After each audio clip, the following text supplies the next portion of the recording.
Welcome back. It is yours truly, Nick of Movie AV Impulse, and today we are going to be going over one of my favorite movies by DMX. This movie just took me by storm, especially when I first seen it, and we are going to talk about it because this is the first time it is being presented on 4K Blu-ray. We are going to be talking about the transfer. We are going to be talking about the Dolby Vision because if you know me, you know I love my Dolby Vision, and we are going to be talking about the Dolby Atmos track and whether or not this is actually worth your while, whether you should pick up the Steelbook or just the regular slip version. But before we get into any of that, let me show you real quick what this looks like. I absolutely love this Steelbook. I'm telling you, I must agree with everybody else, especially Ken over at Mid-Level Media, when he says Lion Gates is really just killing these Steelbooks. I mean, 100%. Look at this. This is a Best Buy exclusive if you haven't seen this yet. And it just unravels so much. You slide this down and there it is.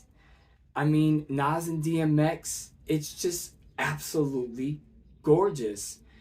And you know, the back, they got the little thing, and it really falls into just like the whole club scene. And I just can't get over how much thought process they really put into this. You got Tommy, aka DMX, when he was sitting in the cell, and you know, you got the rims from the Mercedes that's on the discs, and they're just absolutely mesmerizing. Like, I love this Steelbook. It's going to be a pretty tough competition with, you know, what my favorite Steelbook is going to be, but so far I will tell you, this is taking the cake right now for 2023, but we still have a long way to go and a lot of different Steelbooks that are going to be coming out. And if Lionsgate keeps killing it like this, I'm sorry, but all of you boutique labels better really step your game up. And I'm talking to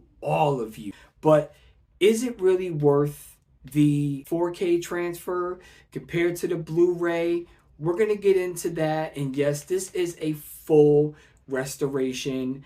It is done in Dolby Vision and of course HDR. But hey, as long as the transfer looks good, we're going to talk about it. And then we're going to get into Hype Williams, the guy who directed this, who started out directing music videos and then made this brilliant film. And there's so many musicians. It is just insane. And we're going to go over it. So without any further ado,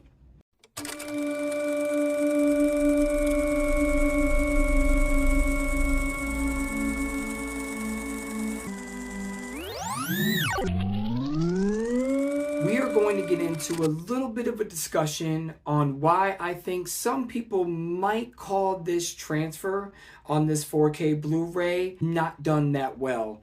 And here's why. When Hype Williams makes movies or music videos, he really likes to focus in on a few factors. One, whoever's talking at that particular time, you will kind of see him focus on that one person and then blur out the rest of the background. Sort of like on my phone, I have this cinema mode, which I've been recording most of my videos in. Cinematic mode just kind of blurs out the background and kind of puts more focus on me, but it has its flaws and its glitches. And that's how I feel like a lot of people are going to take this movie. The darks, the blacks, the shadows, the grays, to me, they are done very brilliantly. Here's the problem where I think a lot of people are going to say, this transfer doesn't look any good.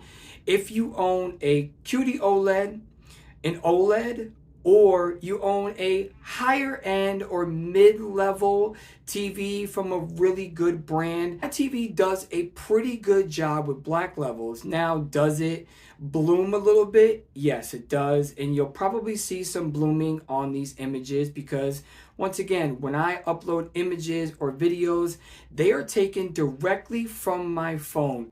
When you see these images, I feel like if you don't have somewhat of a good TV that really does shadows and grays well, all these blacks are really gonna be mushed together.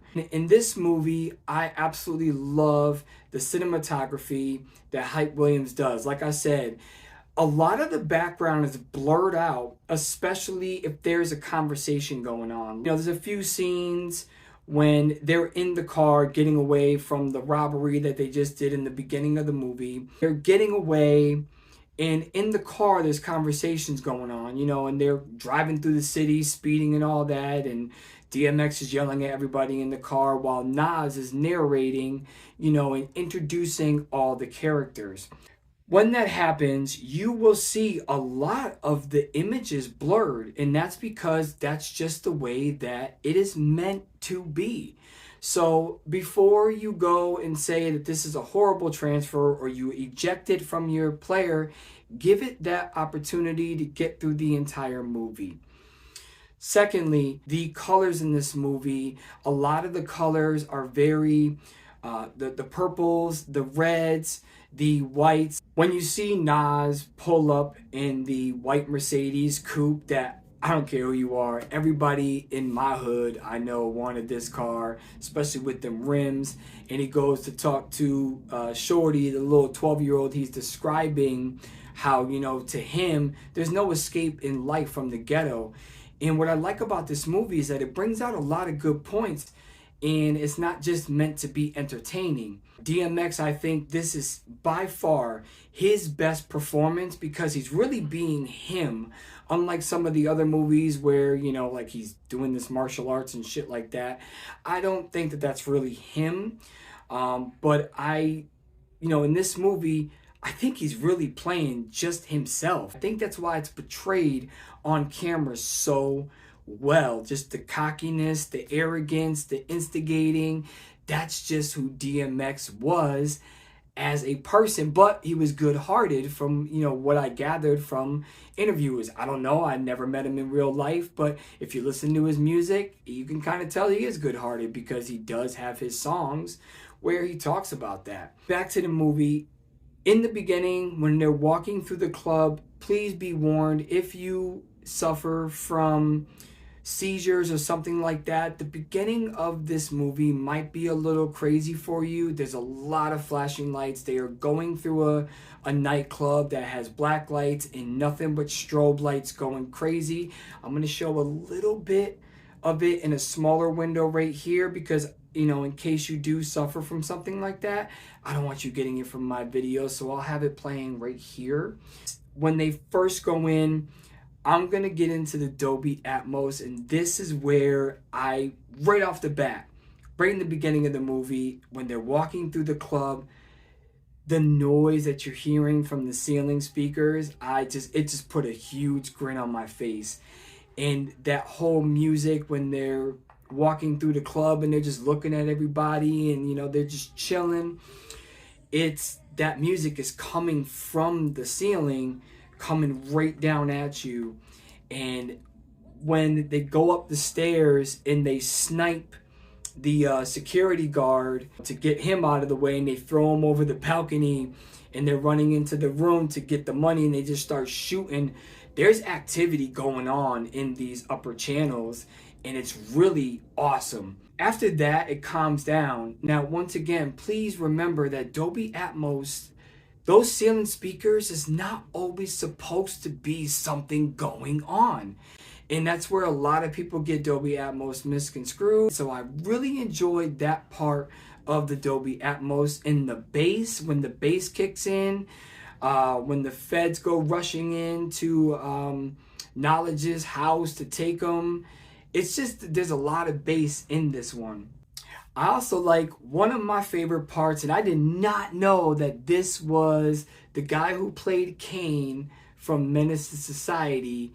He's the guy that's eating the banana, and he's just over there talking about I don't like that shit, you know, because they're infiltrating on his territory and they're really taking over. And I absolutely love the hue of that scene. I'm gonna be playing the image while I'm talking about it, but the hue in that And it's funny how they say that they don't like that shit and they don't like the fact that they're making all this money, yet they roll by in a Dodge Intrepid. Like, last I checked, Dodge Intrepids were not expensive cars. And, you know, they were only driving that Dodge because that was just an inconspicuous car. Cops are not really going to mess with you if you're driving around in an Intrepid. Method Man gets called in to pay these guys a visit because he really did drop a dime and got everybody busted and got DMX to have to go on the run. It's crazy because when Method Man comes in here, he just plays that character so well, and he's so like outgoing, and like it's crazy. And this is one of those scenes where he meets up at the bar with the guy that ratted them out, and Method Man is basically there to kill him because, you know, he set his boy up. So when they're in the bar, that entire scene is mainly like a red hue. And like I said, if you don't have somewhat of a good TV, that's not going to look that good to you. And it's going to look very blotchy, and like the colors are going to kind of like get squished together. It's like the only real way I can describe it. And it's really not. I'm telling you, whatever you can find this at, this movie is not only a classic, it's not only a brilliant Hype Williams movie. And like I said, his cinematography is just, he makes the main focus at those points at where they need to be. And Hype really brings you into the story. So I really love that. If you can pick this Steelbook up at a good deal, or if you can pick the 4K up at a good deal, I think this is way better than the Blu-ray transfer. While the Blu-ray transfer was good, to me, it wasn't good enough to match that 4K transfer, especially if you have Dolby Vision. And the only thing I will say, there are certain parts of the movie where the film grain is kind of absolutely like there's just none. So I think, you know, I think he was maybe at that time was using a better camera. I don't know for sure. But that's how I feel. Like, I really barely see any film grain. But for the most part of the movie, there's the film grain in there. And like I said, just seeing that film grain, I expect that from my older movie transfers because that's just how I grew up with it. That's how I remember it. That's how I see it. And I want them to keep that in there. You know, just not as crazy. But when I watch newer movies, I know pretty much the film grain is just not going to be there. But anyways, like I said, this is totally worth every single dollar. I wouldn't even wait to purchase it for it to go on sale or Black Friday or any of that because you're really missing out. And I don't know how limited that Steelbook edition is, but the Steelbook is just absolutely crazy. Lionsgate, you guys, please keep killing it because it looks great. That's it. Anyways, if you stuck with me, I appreciate it. Please, once again, don't forget to hit that like button. And if you like what you see, hit that subscribe button, but you don't have to. I'm not forcing you, but this is just what I love to do. And over on this channel, we do 4K transfer, we talk about it. We do Blu-ray transfers, we talk about it. So we do a lot over here. Top fives. If you missed the one I did on Wednesday with Hux, I'm gonna throw it right here. And y'all have a good one, and I will see you on Wednesday with another top five. And I'm actually working on something special. So anyways, like the hillbillies say, y'all come back now. Here.